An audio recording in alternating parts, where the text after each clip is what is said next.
I'm going to ask, is that my glass of water? Yeah. Can I pass it to you? Yeah, bring it here. Because I know myself, I'll just pick the whole bottle and I'll be like, oh, sorry. So back to recording. Yeah. So hi Sharon. Hi, how are you? I'm good. How are you? Thank you for having me. No problem at all. Welcome to just our continued sisterhood stories. Is it recording? Yeah, yet? it's recording. Cool. One can still Yeah. So for us it's Right. very I put his instructions. Let me put it it has here. helped you survive the season you have been. So hi Sharon. Hi, First how of all, are tell you? us what you do. How are you? Thank you for having me. No So my problem whole at bio, all. sorry. Welcome to So, I am our continued sisterhood Firstly, I'm a stories, qualified chef. and we just wanted Secondly, to know. then I specialize in Sister food. Yeah. Mm.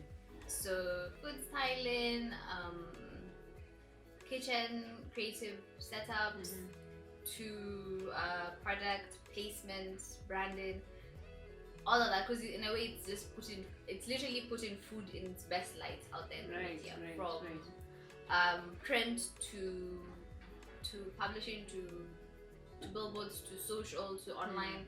That's what I do. Yeah. Okay, that's pretty cool. So you are the only food stylist. There In are Kenya. a few, some more. There are a few other people who are food stylists. Yeah. I don't know if it has not been Yeah, documented, yeah. but in the aspect of When we Google. when you Google, Yeah. yes, I'm the only one who shows up. That's pretty cool. Yeah. What I think it's so unique that you do food styling. Why food styling?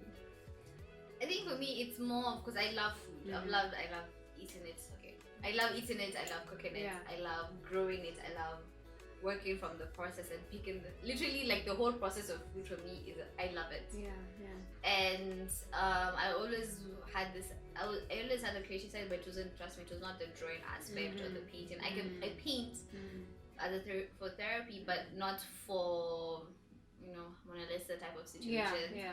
So for me, it actually, when I went to chef school, because actually I thought, okay, I love food.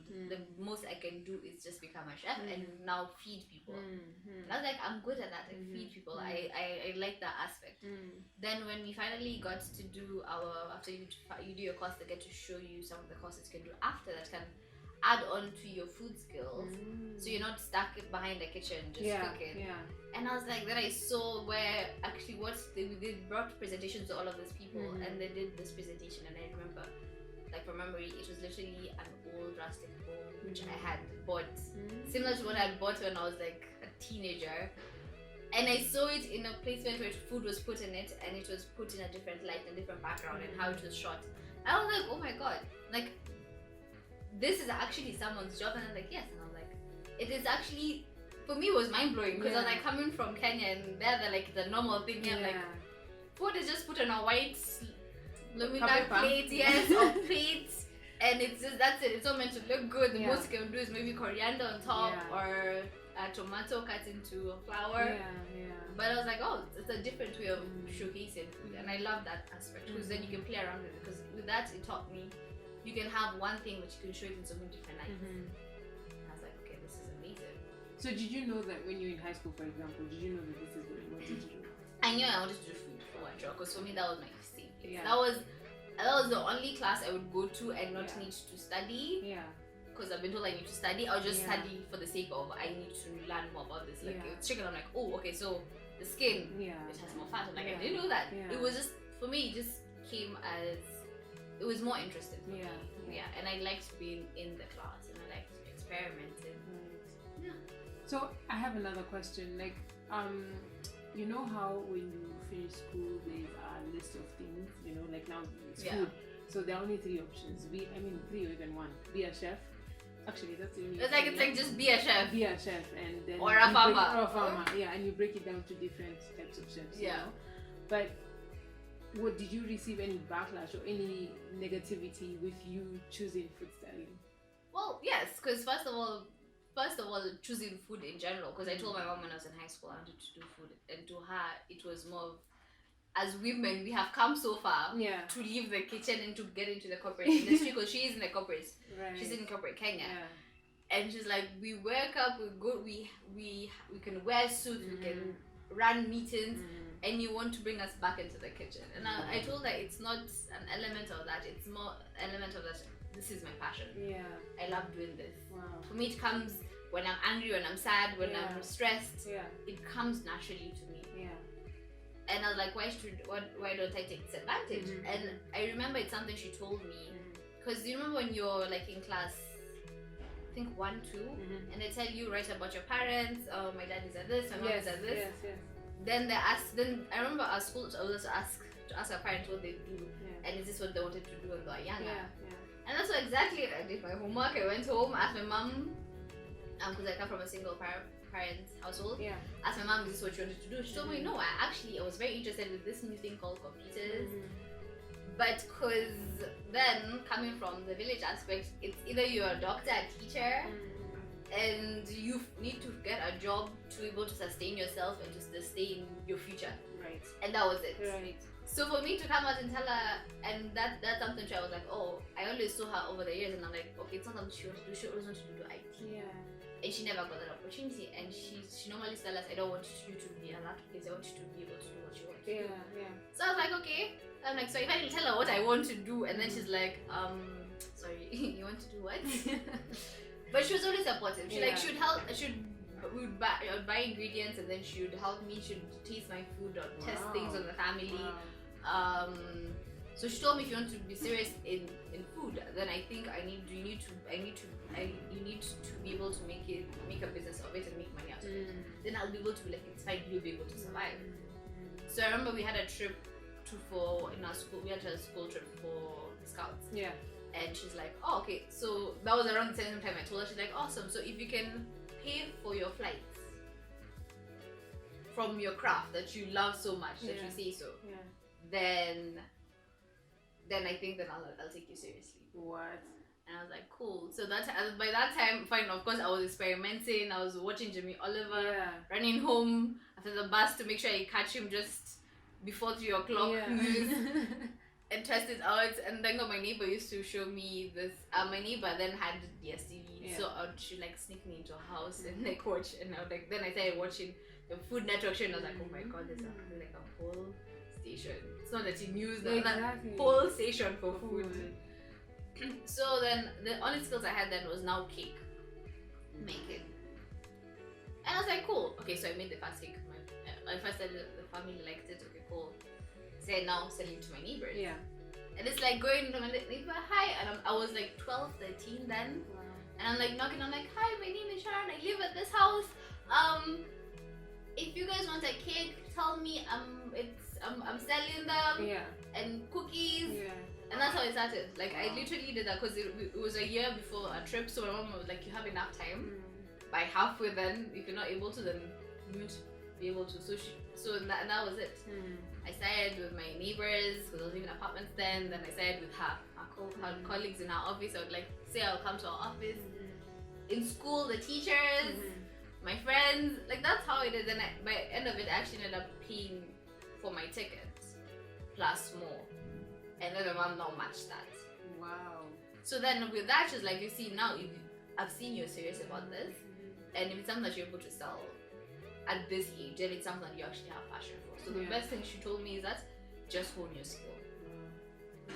So in essence, what you're trying to say, I mean, what I'm also picking is that your passion will be the reason your parents allow you or really motivate them to actually pay for you to either go to these courses you really want to do or actually see your seriousness to what you want to do. So what you want to do so that then they can support you. Exactly, and you forget, and like, we're not, as much as we can say we're Western in Africa, or Westernized in Africa, we're still very traditional, because it was like your parents is like, your grades will actually make you, because to them they're like, your grades take you to uni, if you don't have the grades to take you to this course, then I'm sorry, you're not going to do this course. Exactly. Same principle, but maybe, of course not, she'll be like, if this is what you want to do, show me how. Yeah. Get me to understand why you want to do this. Show me how it will be viable. And nowadays, I tell people it's so easy. You guys have Instagram. Then we just had Google. Those ones I used to steal my mom's Safaricom dongle. Yeah. To like, and then Google a recipe and then write it down on paper. And then write it down on paper. And then everything's ounces in it. Like, you don't even understand half of the things. Yeah. But you just, that's what you use. Yeah. And that's exactly, because with that, fine. they want you, for them, actually, one thing I realized about our parents, but to me it's something I realized because I'm a co-parent in my household, because I'm the first one, is that if for them to take it seriously, because they don't want you to fail. That's the last thing. They raise you. They want you to protect you. Yeah. And the only way they can do that is that they want you to see that if it's viable, if it's not viable, then we move on to something else. And to them, it will be like either you learn it while you're still here, before you learn it when you're out there, because it's gonna be even worse. It might move it a different way. Yeah. So I think it's one thing if parents can accommodate and just give you that. It's actually the test. Yes. That would be perfect. And then speaking of support, how has been your friends' response to what you do? Like, did you have friends who consistently believed in you, or have you now people are starting to believe in you when it's working? People, of course, believed me in the fact that I was cooking. To them, they're like, Sharon will feed us. Yeah. But I did have friends who believed in me. You have those people who actually, like, I don't know if it's to say they have the traditional aspect where if you're not doing business, if you're not doing this, then it's not really. Yeah. There are those people. Like, someone actually flat out told me you make a perfect housewife, and I actually. And I thank God for the person who told me that, because when I am at my lowest, I'm like, even at the point I was like, I can't do food anymore. I just remember that, and I'm like, no, I have to tell I cannot. That cannot be my end game. And but I do have friends who have believed in me, and till now, and they're always like, they'll support me. Even if I do something, like they'll even buy my products. I try, so your space is awesome. So can I have my first order? In those situations. So you had good, consistent support, yes. Yeah. And how has it been, even when those days you haven't had business days? Do you have friends, or have there been friends that have come through for you in those seasons? Well, or are you alone now? You separate yourself from the crowd? Unfortunately, I'm that person. I tend to keep to myself as much as possible, because I don't know, I'm just a type of person. I believe I've been raised that it's either you handle it by yourself, or you handle it by family. I believe in my worries and my worries until it gets to a point where I'm like, okay, I can't handle it. My basket is full. Can I please hold some of this for me, type of situation? But I have there's some people who I will call and I'm like, okay, so this is not working, and I'll be like, you know what, it's fine. You have gotten to here, and you'll be fine. So I do have those friends. Many, but that there. Nice. And your family, how has been your family's approach and support? It's more my immediate family that has been supportive. Extended. Some of them still understand half of the things I do. Some of them still feel like you went out there and you're coming back to why did you even come back? But end of the day, I was like, you know what? Everyone has their own thing. And the best thing is still family. You can't be like, okay, fine, because of me, I can't talk to you for the rest of you secluded. You're still family. That's true. So you still keep them around. But I've had not a lot of support, but I have had support from my family. And that has helped you propel. It does.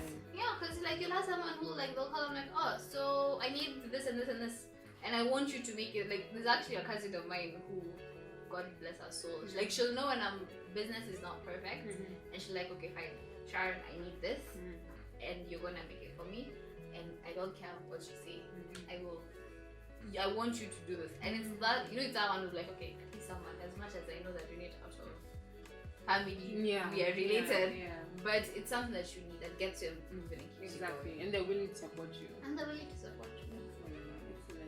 And I have a question. A lot of us go out and we study out, and in Kenya we have this thing where we believe that there's not so much happening in our country, so sometimes we tend not to come back, or we go out and get influenced, and we come back and we forget who we are. What made you say, I have to come back home and make a difference in my country and do what I love in my country and make it what it is? I think for me it was the aspect of my mentor while I was working with her. And she told me, because she's been doing it for 20 3 years now. Food styling. Food styling. Okay, that's insane. And I was like, but how was it then? Yeah. First of all. Yeah. And she told me, first of all, it was a new concept also there at that time. Not many people were doing it. People thought it was weird. People thought we were trying to copy the Europe and the US trends. But the fact that we made it our own and personalize it, and by that we ended up bringing in where we are surrounding, then which is Cape Town and South Africa, and how we grew up in our culture into it, made it more unique. Right. And I was like, interesting. So when I started coming up with my portfolio and started to do test shots, because the first thing you work as an assistant, then you finally get to, then of course they'll be like, come, I want you to do this one, and you'll be like, oh, okay. And you do it like, oh, so this is how it actually happens, because you can learn as you do it. Yeah. And when she told me that, and I sat down and I realized, I'm like, okay, one, I am doing it in a foreign country which is not my own. Yet my country has so many resources. Like we have farms. I used to go there and like, you guys bring in your peas from Kenya. They're like, yeah, we don't have them here. And I'm like, like, don't you have a shamba? Like, I grew up in the house where like you want onions, go in the backyard, just pick and cook. Yeah. And now they're like, no, and I was like, maybe it was like, what? But here in our country, Kenya, we have that aspect. Fine, we're moving to where we're getting more urbanized and everyone's moving into developments, but still, we still have that. It's not too far away. Yes. And I was like, but no one showcases it in the best way ever. Yeah. And I remember I have, because I tend to collect a lot of things, and I started recalling like when they used to do have the TV shows on TV of food. I think it was called with Susan something, I've forgotten. Yeah, I think I remember it. Yeah. I remember it. And she used to do a show, and I just remembered how it looked, and I was like, damn, there's so many things you'd have done different. Yeah. And I just went and I googled Kenyan foods, and I just saw the images, and I was like, I was like, we can do this better. I think it's time we can do this better. And I just started thinking in the back of my head, just playing like literally things, simple things like farmer's choice. The ad for the hot dog and the burger has been the same. That is so true. And I was like, but you guys, no sausage. Like for me, sausage is farmer's choice. Yeah. That is it. Yeah. No other brand. Yeah. That is the only thing I know. It's only farmer's but then the image is the same. Has been the same. And then if I think about it, I'm like, and then I was just thinking about it, I'm like, first of all, is this even that image that they created with the actual product? Or is it the image that they took off Google or took off somewhere? And I was like, wow. So like then just to, of course, being there, my mother's voice in the back of it, she's like, can you make a business out of it? She's like, can you live off it? And I was like, wait, what I'm doing now is it available in my country?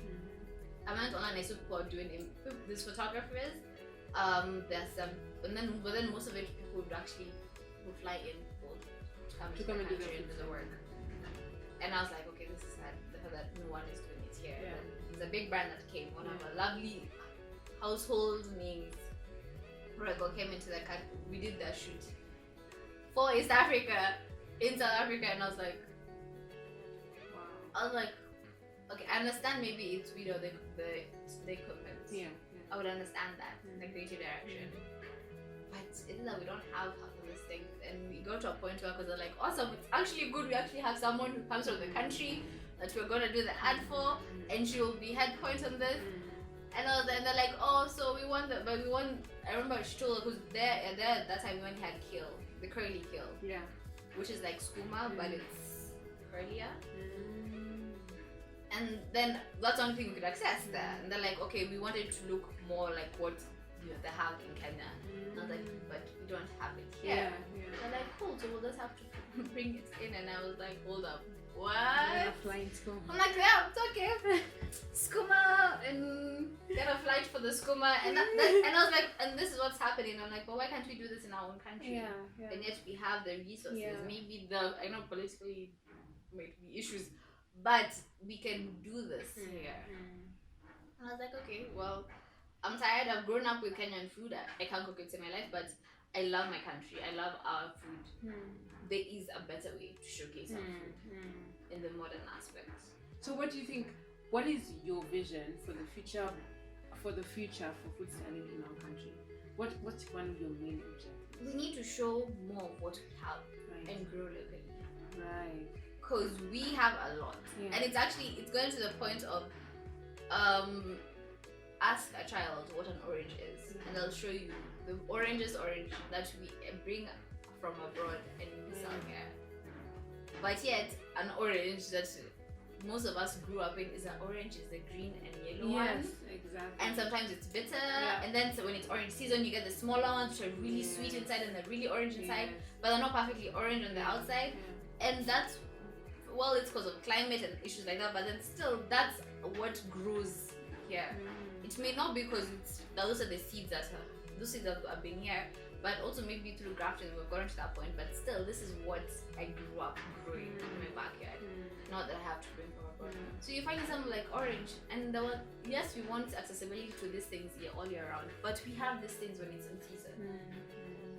And it's just us showing what we have right now in our country, and also seasonal, in a better light. Right. So kind of bringing focus to actually the things that we grow. Simple thing, like right now it's pear season in Umuru. These pears grow wild. So have you done a shoot for any products regarding pears? Trying to. Okay. I can't wait to see. I'm like that is my plan. Really nice. It's pear season right now. Yeah. Simple thing like a smoothie. Yeah. Majority of the smoothies are better of course are from the west.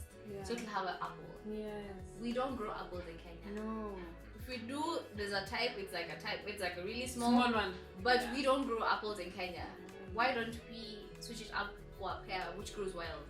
Wow. Which means it's actually organic. Wow. So nutrients are even higher. But people like no apple recipe says, and I'm like, but wow. You're not going health. It's healthier. It's seasonal.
So for me, it's more like trying to educate people that. And you're here to make them look even more better.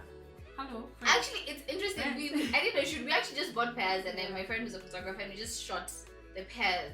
And everyone was like, "Wait, these are pears." I'm like, "These are local." And I was like, "These are local Kenyan pears, which grow in the wild in this area." Yeah. I don't know if whoever with that area, they just used to eat pears and just throw them. Yeah. But this is how it grew. Wow. And it's not perfect. It's not perfectly green. It has spots and things like that. But then this is how it looks. It's not a perfect pear shape. It has odds and ends. But you see, the thing is, it's the same thing. If you look at us humans, this is how we are. You come in all shapes and sizes, same as the pear. Okay, color is the same, but still, because you might find that this one was under the shade, this was didn't get enough sunlight, but still, it's still the same. Yeah. But it's for us to appreciate what we have here. because I feel like we're losing it on that end, and other people are coming in, and we're just like completely. No one's gonna be buying this. Yeah. What would you say have been your favorite? You know, where you have those jobs or those moments where you have, and you're just like, this was actually one of my favorite jobs because it just, I don't know, inspired and sparked everything in me and made me say, yep, this is why I do what I do. What have been those jobs for you? These jobs, which have impacted passion. Yeah, in you. I guess most of it right now is mostly when I do my own projects.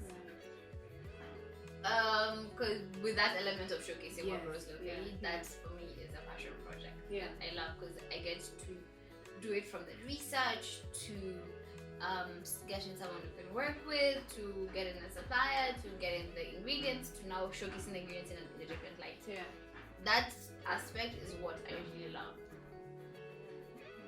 So doing your own personal projects. Okay. And I can't wait to see, especially like what you do with what we grow locally. That has not been tapped on. It's that aspect. People are tapping into it, but then it's still the aspect of I'll still use a foreign cucumber. I'll still use a foreign. We have so many things. Like hopefully that's what I want to now get to the point where we're working with farmers. Yeah. And it's to show what grows and how they grow here. Yeah. And maybe a reason to know how you have this thing. Some of us know this thing from like our childhood. Yes. But it has disappeared over the years because of course you're learning more, you're getting to know better, your lifestyle has changed. And you're like, but we don't use them anymore. And it's sad, we're like, but these things are there. And how can we incorporate them? Because right now health is such a big issue in our country. We're having a lot of cases of health issues. But we can actually find ways with what we have in using that light. There's so much work. That's basically what you said. There's so much work. So there is, but the fact is that there is potential. There's so much potential. I tell people the potential we have here of what we do, what we have locally, and how we use it. Yeah. Fine, it might be an aspect where we might have a bit of a Western influence in it, but maybe that's what we need to help us preserve. Yeah. That's amazing. And in closing, I just wanted to also draw. I think in different seasons of our lives, we finally find ourselves making it out. You know, like getting out of the funk. Yeah. So I just wanted you to have the opportunity to celebrate at least 3 women who have stood out for you in your journey this far. Oh, that's far. That's far. Yeah. Wow. Shut them out and say thank you. Are they all on Instagram? No, they don't have to be on Instagram. Firstly, I think I would love to thank my mom. She's been a mentor. She taught me to be superwoman without showing that you're super, in a sense of showing, not showing it all. Yeah. Secondly, one of the people I worked with, her name is Jules Mercer. She is a stylist, and she does, actually, if it's not for her, she literally held my hand from uni to walking into it. I worked with her until even leaving. It was because she taught me to appreciate what grows locally and to go back to my roots.